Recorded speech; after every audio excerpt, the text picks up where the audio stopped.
They say money doesn't change who you are, it just enhances who's already there. So if you're living your life a certain way, let's say you're just blowing money, you're buying drinks, you're buying drugs, what is the money going to do? Is that going to change you or elevate you or just make you spend more money in that area?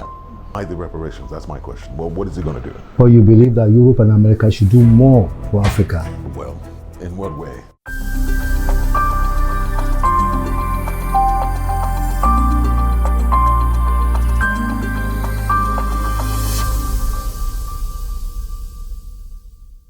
Good afternoon. You know, when I heard you in our studio, what caught me was your voice. I'm really attracted by your voice. But let's start the discussion by getting to know you. Can you run us through your career and the kind of person that you are? Okay, my name is Lord Frank. I'm a voiceover artist and actor. I've been in the industry for a little over a decade now. And I have done everything from movies, TV series, and I've even been on radio for a little bit. Majority, I do voiceovers, and I produce adverts. Yeah. Voiceovers, what does that mean to the ordinary man? Voiceovers are when you just have your voice, nobody sees you, but they can hear your voice on maybe ads on TV or on radio. So you must be into advertising, marketing communications? That's correct, yes. What's been your experience? It's been okay so far. It's been okay so far. You know, there's been ups and downs here and there, just like anything else, but it's been okay so far. You have this American accent. Has it got to do with your training? A little bit. Tell us about your training. Well, I stayed in the States for a little while, close to 20 some odd years. And I did a couple of courses in terms of radio and TV production. I'm sure you know Hollywood. Yes. Have you had any relationship with Hollywood at all? Not really. Do you plan to? I did at the time. I almost got the extent I almost got close to Hollywood is I almost had an agency. One of the things that you have to do as an actor in Hollywood is get a talent agency, because those are the guys that get you the job. So almost got a talent agency. We have so many radio and television stations, particularly in Lagos. Have you listened? Have you watched any? What's your opinion? It's not bad. We're doing all right. Because I believe that our artists, our presenters tend to be necessarily American or African. And I thought we should have a Nigerian voice. What do you think? No, I would agree with you. I mean, one of the things that, lets you know you're in a particular country is by what you hear on the radio and things like that, the kind of music, the kind of presenters they have. Yeah, so that's one of the telltale signs that you're in a particular country. So you're absolutely right. So when I turn on the radio, I should hear a Nigerian voice. What is broadcasting like now globally with social media? Everybody wants to be a journalist now with social media.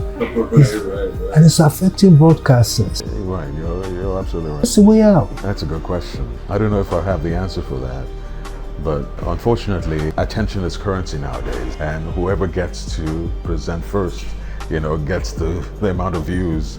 But at the end of the day, people who are more concerned about genuine, true stories will find their platform. You are so informed and so educated and so trained. Oh, well, thank you. What are you trying to bring back to the country? Well, I've been here a while, so I think genuineness, authenticity is one thing, right?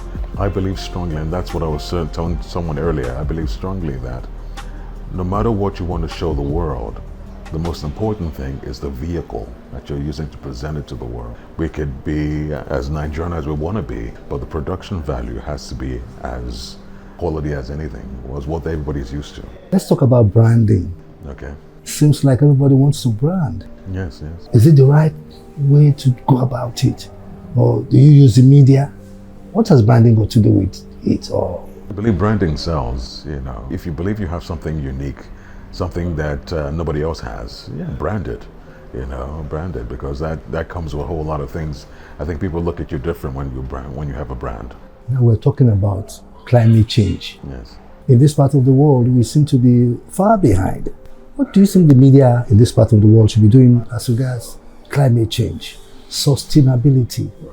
the green revolution, kind of, yes. I think it's a question of how important is it to us. If there's any truth to it, now I'm going to sound pretty bad, if there's any truth to it, then the focus should be on it, you know, whether it could be alternative energy, how we can be more concerned about how to use those alternative energies as opposed to what our major source of power is, you know, oil and generators and things like that. So it just depends.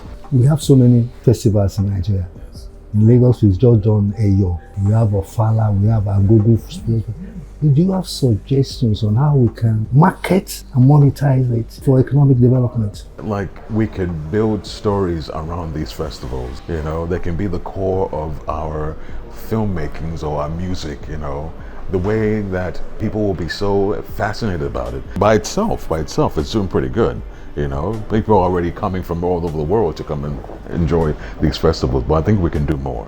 And that comes to how we all have to work together, network, how we can bring what we believe makes us authentic to the rest of the world. We can work together. America and Nigeria, is there a way we can cooperate in the areas of culture, tradition, music, particularly music?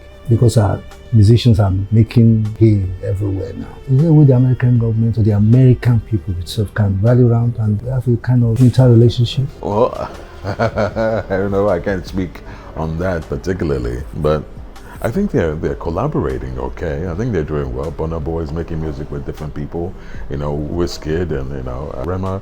All these people are making music with different people, so I think they're doing okay. What about our fashion? How do we promote it and how do we market it and how do we inspire the ones at home? How do we go about it? Like you were saying earlier, that social media has done so much, right? And these individuals just lock in on social media, you know, the word will get out. So how do we look at our festivals? How do we refine them? Using technology and using the wherewithal so that we just don't repeat the same thing every year. There was a gentleman that did an AI video of elderly. I don't know if you came across this thing. It was on YouTube. He put it up. He did an AI video of the elderly in different African attire, different fashions and stuff like that. So that's the way we're going. You know, we can take things that maybe like the festival or whatever it is from our traditions and just combine it with AI and present it to the world. If I talk about the diaspora, we have a very strong Nigerian diaspora abroad. Is there a way we can encourage them? And is there a way we can unite them up there so that they can contribute to the development of this place? Because what has been happening now are just isolated cases. Sure. And they need to be formed into a group, a formidable group, to come to the aid of particularly Nigeria. What should be the role of these diaspora people? I think it takes a group to open that up, that discussion, you know. A group or maybe an association or, you know, an organization to put together and say, you know, we're looking for our Nigerian brothers and sisters in different places to, you know, come together, and there has to be transparency, there has to be structure. I think if they see the transparency and they see the structure and they see that they're really helping individuals to build and better Nigeria, I think they'll get involved. I write a lot, but even some of my colleagues have observed that there's a shortage of African writers. We're all riding on the fame and popularity of Wole Soyinka, Chinua Achebe. The stars, the young ones are not coming up. Is there a way we can fashion out a training program or a project? Well, that's a good question. I mean, when you look at the entertainment world, what's selling is the Nigerian Idol, the African voices and things like that. And it's more tailored towards musicians. I think if there were more competitions or contests in regard to writers, yes, I think some people will, you know, come out and will inspire a new generation of writers, you know, and having the likes of you or Wole Soyinka being the judges and stuff like that, and really making it a big celebration. You know, people will turn out. Yeah. You are doing voiceovers, and I know you'll be concerned about AI. Yes.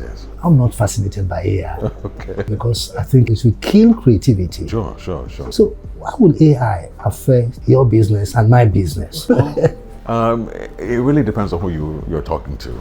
Because some people may say, you know, I have the idea, I have what I know I want to do. AI just helps me go from point A to point B a little quicker, you know, and that's all it does. And some people can say, okay, let me just sit back and type, give me an idea. That's where we're now in trouble. You know, I think that's the difference there. I'm going to ask a very sensitive question. and it's been in the news for some time now. This issue of reparation. Reparation. Do you think that the black people, the Africans, will deserve reparation from Europe? Wow, that is really sensitive. It's really sensitive. That's why I said it's sensitive. Right. Because some governments are already doing it. Germany is doing it. Yeah. France is doing it. So it's not a big deal. Yeah. I guess my question is, to what end? They say money doesn't change who you are, it just enhances who's already there. So if you're living your life a certain way, let's say you're just blowing money, you're buying drinks, you're buying drugs, what is the money going to do? Is that going to change you or elevate you or just make you spend more money in that area? Why the reparations? That's my question. Well, what is it going to do? What's it going to do?